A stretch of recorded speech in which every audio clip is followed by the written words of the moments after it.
Red Lano, Red Latinoamericana de Neurooncología. Bueno, muchas gracias. Voy a tratar de tocar aquí dos tópicos que son muy importantes, que son la fatiga y al final de la charla algo sobre los trastornos del sueño en los pacientes con tumores cerebrales. Yo no sé ustedes, pero yo lo que sabía de fatiga hasta antes de dedicarme a esto era lo que decía Jaimito el cartero, que siempre se estaba quejando de la fatiga. Y me llamaba la atención cuando empecé a estudiar oncología y cuando empecé a ver el impacto que tiene esto en los pacientes, los porcentajes tan altos y la limitación tan importante que tiene la fatiga en la calidad de vida de los mismos. Lo complicado de esto, o lo primero que nos toca definir, es saber exactamente a qué se refiere el paciente cuando dice que tiene fatiga. Porque incluso en Colombia, de acuerdo a la región donde uno esté, la fatiga puede significar diferentes cosas. Para algunas personas fatiga puede ser sensación de disnea, para otros es cansancio, ganas de no hacer nada, depresión. Realmente la fatiga se define como la sensación de cansancio relacionada con el cáncer o con su tratamiento, que es desproporcionada a la actividad física e interfiere con las actividades cotidianas. Y como ustedes ven ahí, pues la frecuencia de fatiga en los pacientes con cáncer es tan alta como el 90%, sobre todo cuando están en tratamiento activo y específicamente relacionado con algunos tipos específicos de quimioterapia. La radioterapia, y obviamente al final de la vida, pues es mucho mayor. Algo que es interesante también es mirar cómo los pacientes que tienen tratamiento activo están fatigados, pero se abre un capítulo muy importante de lo que se llama hoy en día los largos supervivientes de cáncer, es decir, todos los pacientes que sobreviven largo tiempo con enfermedad estable o que incluso están curados, tienen una frecuencia, una prevalencia de fatiga muy importante que a veces incluso limita la calidad de vida más que la enfermedad misma. Eso lo estamos viendo, digamos, ahora que los pacientes logran sobrevivir mucho tiempo con otros síntomas, como es la neuropatía inducida por quimioterapia, por ejemplo, que uno ve en algunos pacientes que estando curados de la enfermedad tienen síntomas derivados de los efectos secundarios del tratamiento. Entonces, obviamente el impacto de la fatiga es multidimensional, tiene un impacto a nivel físico, cognitivo, emocional. El paciente necesita soporte o debería necesitar soporte en la mayoría de los casos, pero lastimosamente este es un síntoma que está subdiagnosticado y subtratado. No disponemos obviamente de muchos medicamentos ni de muchas intervenciones que hayan demostrado eficacia, pero la mayoría de nosotros seguramente no le preguntamos al paciente cuando tiene fatiga y tratamos de intervenirla, sino que simplemente asumimos que es un efecto secundario esperado de la enfermedad y que como tal pues no tiene mucho remedio. En los pacientes o en los estudios que hay en fatiga en pacientes con tumores primarios del sistema nervioso central, vemos como un alto porcentaje de los pacientes con glioblastoma, 94%, tienen fatiga, y las causas obviamente son múltiples, como ya lo he mencionado. Obviamente la recurrencia, la radioterapia, el uso de esteroides hacen que este síntoma sea muy frecuente en los pacientes con tumores cerebrales. Es una barrera que limita dramáticamente la rehabilitación del paciente. Obviamente un paciente que no tiene ganas ni siquiera de pararse de la cama, es poco probable que quiera hacer terapia física o terapia de rehabilitación. Como ya lo mencioné, es absolutamente infradiagnosticada y no tratada, y cuando uno compara los estudios que hay de la sensación de fatiga o de la percepción de fatiga del paciente oncológico con los pacientes no oncológicos, obviamente es mucho mayor en esta población. En cuanto a la radioterapia y la presencia de fatiga, creo que ustedes también todos lo conocen, es multifactorial. Hay una cantidad de estudios disponibles que muestran cómo los pacientes que están en radioterapia incrementan la sensación de fatiga de una manera muy importante. Y en este estudio que les voy a mostrar, ustedes ven cómo el 90% de los pacientes experimentaron fatiga con un pico que va básicamente hacia el final del tratamiento. Más o menos cuando no hay otros factores que influyan, cuando el paciente no tiene otras condiciones que hagan que la fatiga se perpetúe, a las 6 semanas uno esperaría que la sensación de fatiga asociada a la radioterapia empiece a disminuir. Y una cosa que es aún más importante y muy llamativa para todos nosotros es cómo estamos viendo que la fatiga o la presencia de fatiga en los pacientes tiene que ver con la supervivencia. Así como ustedes lo saben, cosas digamos como que antes no se prestaba mucha atención a la funcionalidad del paciente o al estado funcional del paciente, y que hoy en día sabemos que la funcionalidad del paciente, por ejemplo, en pacientes con cáncer de pulmón, influye en la supervivencia. También sabemos hoy en día que el paciente fatigado probablemente tenga menos supervivencia que el paciente que no experimenta una fatiga tan severa. Definiciones de fatiga, hay muchos criterios diagnósticos también, voy a mostrar acá simplemente los más importantes. Ustedes saben que esta es la graduación de la severidad, que creo que deberíamos evaluar todos en las consultas, qué tanto el paciente percibe la fatiga y qué tan impactado está con respecto a su calidad de vida. Y hay algunos criterios del CIE-10 muy complicados que no voy a mencionar, pero que hacen que uno tenga una aproximación mejor a la presencia de fatiga en el paciente con tumores cerebrales. En algunas publicaciones se trata de dividir la fatiga en cuanto al síntoma que predomine, es decir, si lo que se predomina es una fatiga mental, poca concentración, pérdida de la memoria, pérdida de la habilidad para tener un lenguaje más fluido, o lo que predomina es lo que se llama la fatiga fisiológica, es decir, la inhabilidad física, las ganas de no querer moverse, de no querer salir del cuarto, y de acuerdo a esto uno puede localizarla como una fatiga de origen central o de origen periférico. Ya más adelante les voy a mostrar la cantidad de sustancias y de sistemas o vías que están involucradas en la fisiopatología de esta entidad. Entonces, obviamente, si uno quisiera preguntarse, bueno, ¿qué de todo esto, de lo que estoy mencionando, es lo que más impacta, lo que más tiene que ver con la fatiga oncológica? Uno podría decir que son básicamente dos cosas. Por supuesto, la presencia de la enfermedad y algunos tipos de tratamiento, específicamente la quimioterapia, con algunos medicamentos como el cetuximab, por ejemplo, que están muy relacionados con la presencia de este síntoma. Nuestros pacientes que están en tratamiento con quimioterapia, que además tienen tratamiento con radioterapia, que muchos de ellos reciben además soporte con esteroides, que tienen comorbilidades asociadas como son trastornos depresivos y trastornos del sueño, con lo que me voy a meter más adelante, son pacientes que tienen un alto riesgo de desarrollar fatiga.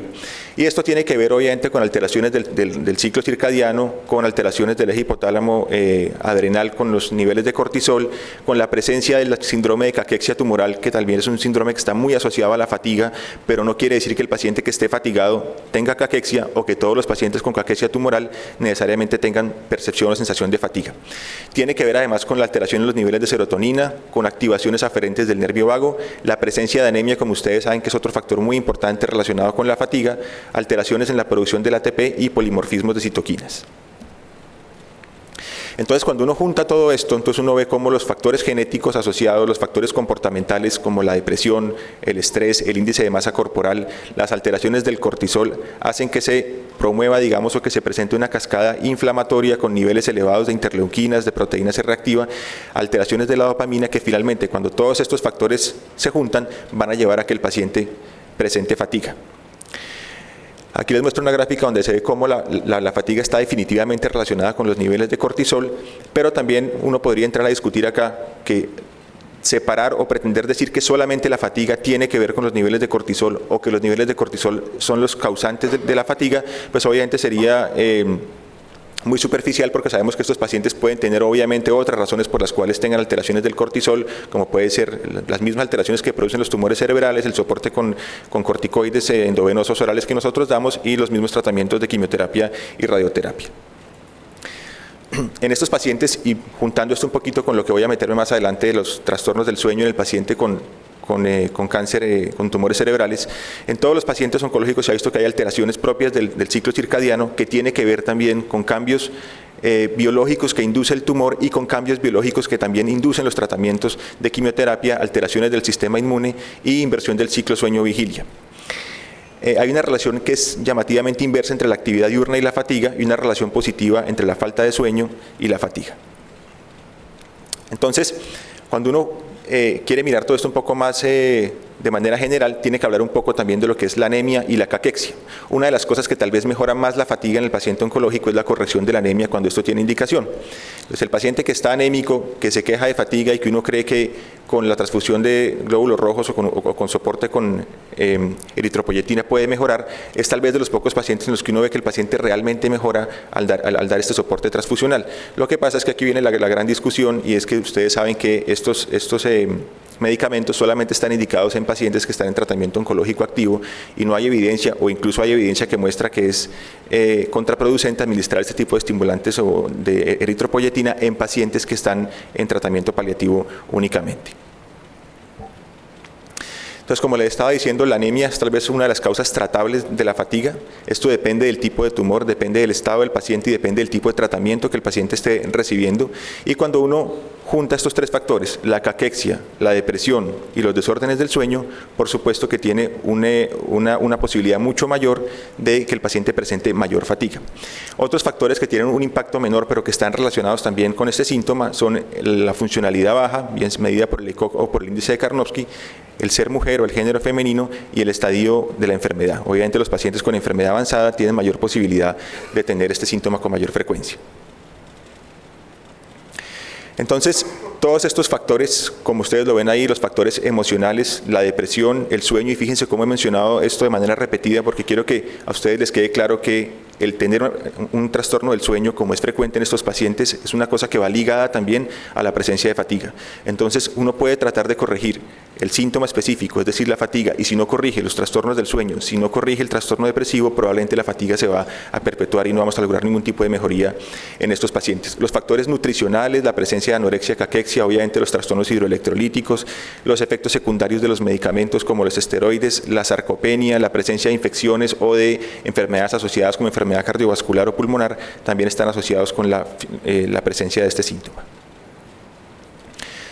¿Cómo evaluamos la fatiga? Entonces, obviamente hay que hacer idealmente un tamizaje en todos los pacientes, preguntar, así como preguntamos con todos los síntomas, con la presencia de dolor, de náusea, de vómito, de trastornos del sueño, si el paciente se siente o no fatigado, hacer una evaluación primaria y mirar de acuerdo a esto qué tipo de intervención podemos hacer, de qué intervención se beneficia el paciente y reevaluar, por supuesto, el impacto que ha tenido nuestra intervención en la calidad de vida de los pacientes.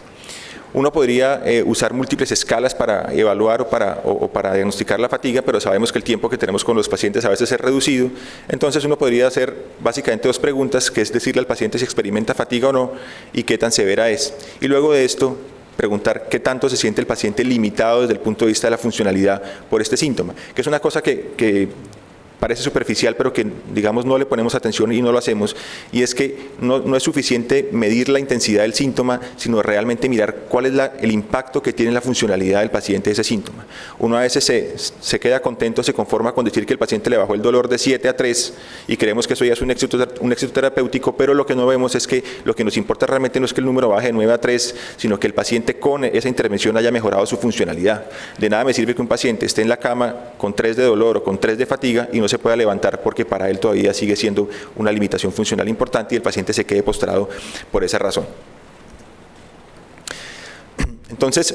hay que mirar, como ya lo mencioné, la presencia o no del dolor controlado, otro factor muy importante, la presencia de estrés emocional que obviamente yo creo que está presente en todos nuestros pacientes, pero que tiene un impacto mayor de acuerdo a la situación particular de cada uno, la presencia o no de anemia y si estos pacientes se benefician puntualmente de la corrección de la anemia, la presencia de alteraciones del sueño, la presencia de caquexia, el resto de comorbilidades y de acuerdo a esto vamos a tomar un tratamiento que va, digamos, dirigido en cuanto a la proporcionalidad de la intervención, de acuerdo a la funcionalidad del paciente y así se encuentra en tratamiento activo oncológico o en seguimiento o solamente en manejo de soporte. Obviamente vale la pena descartar otras patologías que pueden estar presentes en nuestros pacientes con cáncer, el hipogonadismo. Ustedes saben, por ejemplo, que hay estudios recientes que muestran cómo el uso crónico de opioides podría producir disfunción gonadal y alteraciones del eje hipotálamo adrenal. La presencia o no de hipotiroidismo, la insuficiencia adrenal relacionada con otras causas inherentes a la enfermedad, la anemia, el síndrome de apnea obstructiva del sueño, la miopatía inducida por esteroides y la caquexia. Acá hay unas recomendaciones que hace el NCCN de acuerdo a al estado en el que el paciente esté o al tipo de tratamiento en el que esté. Yo, digamos, con esto soy un poco precavido porque no es que yo no esté de acuerdo con los tratamientos no farmacológicos en cuidado paliativo, sino que yo pienso que los tratamientos no farmacológicos a veces tienen muy poco éxito en nuestros pacientes que tienen enfermedad avanzada. Sí, es decir, el paciente que está postrado, el paciente que está limitado funcionalmente, el paciente que no tiene la posibilidad de moverse, que tiene deterioro cognoscitivo, que tiene trastorno de la deglución, pues es un paciente en el que difícilmente podemos lograr impactar con medidas no farmacológicas. Y pongo el ejemplo, digamos, que es frecuente con la presencia de estreñimiento también. O sea, uno siempre que lee estreñimiento, que habla de estreñimiento inducido por opioides, lo primero que le mencionan es el tratamiento no farmacológico, es decir, la dieta rica en fibra, el agua, el hacer ejercicio. ¿Cómo le pedimos a un paciente con un glioblastoma que está postrado que tome agua, que coma fibra o que camine 10 minutos diarios? Entonces, lo que quiero decir con esto es que no le quito importancia al tratamiento no farmacológico, pero que para ustedes quede claro que en estos pacientes uno tiene que rápidamente buscar las intervenciones farmacológicas para lograr alivio del síntoma. Uno no puede tener un paciente con un estreñimiento inducido por opioides comiendo fibra y tomando agua 15 días para mirar si de pronto tiene alguna respuesta al tratamiento. Hay algunas recomendaciones como son los ejercicios de rutina, todo lo que tiene que ver con los métodos de conservación de energía, el trazar una rutina diaria y hacer descansos pequeños entre una actividad y otra, que como les digo, si son aplicables a nuestros pacientes son bienvenidos, pero tenemos que buscar cosas que nos impacten mucho más la mejoría de los síntomas. Ahora, uno a un paciente de estos tampoco le puede pedir, tranquilo que con esto que le voy a decir, pues, si usted camina juiciosamente y ahorra energía, por ahí en 3 o 4 semanas se le va a quitar la fatiga, porque posiblemente ese paciente no tenga ni siquiera 3 o 4 semanas. Entonces tenemos que actuar rápidamente. Dentro de los tratamientos farmacológicos que tenemos o dentro de lo que ha mostrado la evidencia que podría ser útil, lo primero es manejar todos los síntomas asociados: dolor, sueño, estado de ánimo, descontinuar algunos medicamentos que empeoren la fatiga. También es llamativo cómo muchos de nuestros pacientes llegan al final de la vida con una cantidad de medicamentos que en ese momento ya se consideran fútiles. Entonces uno ve pacientes que están postrados en cama, pero que se siguen tomando la estatina que alguna vez le mandó su cardiólogo para el control de la dislipidemia. Y esos medicamentos, por ejemplo, están asociados con la presencia de fatiga. Y ya de acuerdo a esto podemos buscar dos tipos de medicamentos disponibles que son estimulantes, como el metilfenidato y el modafinilo, que son dos medicamentos que ustedes saben que son derivados de las anfetaminas y que han mostrado algún impacto en la mejoría de la fatiga. Como ustedes saben, el metilfenidato es un medicamento que se usa hace muchos años para los niños con trastornos de conducta, y es un medicamento que recientemente, que en los últimos 5 años estamos utilizando en cuidado paliativo para el manejo específicamente de la fatiga o de la astenia asociada al cáncer. Está relacionada estructuralmente con las anfetaminas, tiene una vida media de 2 horas y un inicio de acción que es muy rápido. Digamos que la real ventaja del metilfenidato comparado con algunos antidepresivos estimulantes, que es como una pregunta que uno se podría hacer, es el inicio de acción. Ustedes saben que para que un antidepresivo logre su acción, uno tiene que esperar entre 4 y 6 semanas. Estos medicamentos, con las primeras dosis, ya el paciente experimenta algún tipo de mejoría. Está indicado en el manejo de la fatiga en los pacientes que tienen sedación excesiva por uso de medicamentos como los opioides. Está interrogado si puede ser un coadyuvante en el manejo del dolor, y en los pacientes que tienen pérdida del apetito. Acá hay algunos estudios pequeños donde les muestro cómo dosis tan pequeñas como 10 miligramos cada 12 horas mejora la posibilidad de que el paciente pueda marchar, la motivación medida, digamos, como mejoría del ánimo triste y la presencia de fatiga. Y algo muy importante y que tiene que ver con lo que el doctor Mayor mencionaba ahorita es que uno de los efectos secundarios de estos medicamentos psicoestimulantes son las convulsiones, y lo que se ha visto es que en estos pacientes la frecuencia de convulsiones no se incrementa ni tampoco el requerimiento de esteroides. El modafinilo es un agente que es no anfetamínico, que promueve la vigilia también, usado más para otro tipo de trastornos del sueño. No tenemos tanta experiencia en nuestro país, y de pronto más adelante me gustaría oírlos a algunos de ustedes si tienen experiencia con este medicamento. También está descrito que activa los núcleos hipotalámicos, tiene una vida media de 15 horas, pero que es importante considerar que también es un inductor de las enzimas hepáticas, lo que puede interferir con algunos medicamentos de quimioterapia. En cuanto al uso de antidepresivos, la primera razón por la que no está demostrado que sirvan es por lo que les acabo de mencionar, por el inicio de acción tan prolongado, y ojo que me estoy mencionando a la presencia de fatiga específicamente. Si el paciente tiene una depresión asociada, si el paciente tiene depresión con un trastorno del sueño, esa sería otra indicación. Hay algunos estudios pequeños con bupropión, con paroxetina y con sertralina, pero cuando estemos ante un paciente con fatiga, incluso pacientes con síntomas depresivos y fatigas, uno podría usar la estrategia de iniciar dosis bajas de metilfenidato, iniciar el manejo antidepresivo, y si lo que predomina es la depresión y el paciente tiene el tiempo suficiente, una vez uno espera que el antidepresivo alcance el efecto farmacológico esperado a la 4ª o 5ª semana, uno podría empezar a reducir las dosis de metilfenidato y dejar al paciente solamente con el antidepresivo de mantenimiento. Los corticoides y el megestrol, ustedes saben que se usan más que todo como inductores del apetito, es decir, como orexígenos. Ustedes saben las limitaciones que tenemos en cuanto al uso prolongado de corticoides por todos los efectos secundarios. Tienen un efecto, digamos, bastante bueno en los pacientes que tienen pérdida de apetito, y es bueno dar ciclos cortos de corticoides, y a medida que el paciente progresa o que tiene una funcionalidad mucho más comprometida o que está fuera ya de tratamiento activo oncológico, uno puede, digamos, poner en la balanza el riesgo-beneficio de dar estos medicamentos, porque uno se encuentra con pacientes que tienen una mejoría espectacular con los corticoides, pero que a nosotros nos limita mantener el tratamiento, el miedo a los efectos secundarios. Lo ideal en estos casos es buscar la dosis mínima efectiva para que el paciente pues tenga una calidad de vida adecuada. El megestrol, en países como Colombia a veces es difícil conseguirlo, pero es un buen inductor o estimulante del apetito. Es usado también para pacientes con caquexia tumoral y tiene como efectos secundarios la posibilidad de incrementar eventos tromboembólicos, por lo que tendría una contraindicación relativa en este grupo de pacientes que tienen hipercoagulabilidad asociada a cáncer. Bueno, para terminar entonces, porque digamos que esto daría para 2 charlas, insomnio es una charla grande y fatiga otra, vamos a hablar un poco del insomnio en los pacientes con tumores cerebrales. De esto también hay una cantidad de información, y cuando uno revisa lo que hay es una cantidad de recomendaciones no farmacológicas en cuanto al manejo del insomnio, cosa que entiendo perfectamente por digamos, por el temor que existe, o por el temor no, sino por la realidad que tenemos hoy en día de la cantidad de personas que tienen adicción a las benzodiazepinas y a inductores no benzodiazepínicos como el zolpidem, que se han usado hace muchos años para manejo del insomnio y probablemente nos hemos quedado ahí. O sea, la mayoría de pacientes hasta hace algunos años solamente se trataban con medicamentos. Si ustedes ven, en Colombia no hay un paciente mayor de 70 años que no se tome un lorazepam o un alprazolam por la noche para dormir. La cantidad de gente que hace eso es altísima y entiendo por qué la gente que se dedica a sueño, digamos, está prevenida con recomendar solamente tratamientos farmacológicos. Aquí vuelve y juega, esto es lo contrario. Yo pienso que un paciente con tumor cerebral específicamente y con un trastorno del sueño importante, es muy importante que duerma, es muy importante que la familia también pueda dormir y es muy importante que manejemos rápidamente el síntoma. Entonces, por esa razón se prefiere los métodos farmacológicos y podemos obviar un poco los métodos no farmacológicos. Entonces, esas recomendaciones de que uno solamente usa la cama para dormir y no para otras cosas en un paciente con un tumor cerebral creo que sobra, y otro tipo de medidas, digamos, de higiene del sueño, pues son poco importantes en estos pacientes. Obviamente, en esto no hay claridad, no hay ninguna recomendación específica. Yo voy a transmitirles esto, que es más o menos el esquema que usamos nosotros en la fundación.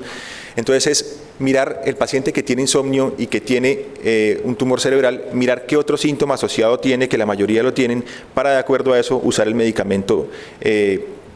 digamos, de elección. Si el paciente tiene síntomas depresivos, como es frecuente, entonces lo ideal son medicamentos como la mirtazapina o el trazodone, que son antidepresivos, que son excelentes inductores del sueño, y que específicamente la mirtazapina tiene otros efectos benéficos, como es el aumento del apetito y el aumento de la resistencia a la insulina, que para nuestros pacientes puede ser incluso benéfico. Si el paciente tiene insomnio y tiene predominio de delirium, los medicamentos como la quetiapina, que es un buen inductor del sueño, el haloperidol o la olanzapina, que también tiene efectos sobre el apetito y sobre náusea y vómito, podría ser una alternativa. Y si el paciente lo que tiene es ansiedad,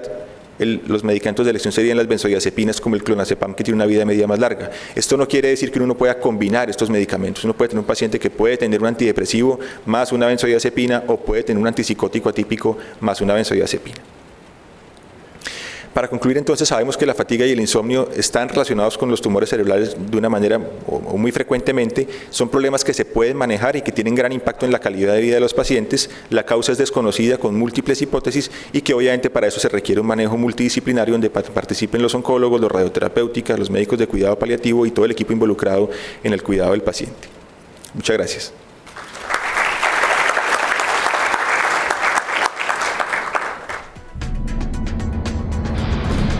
Red Lano, Red Latinoamericana de Neurooncología.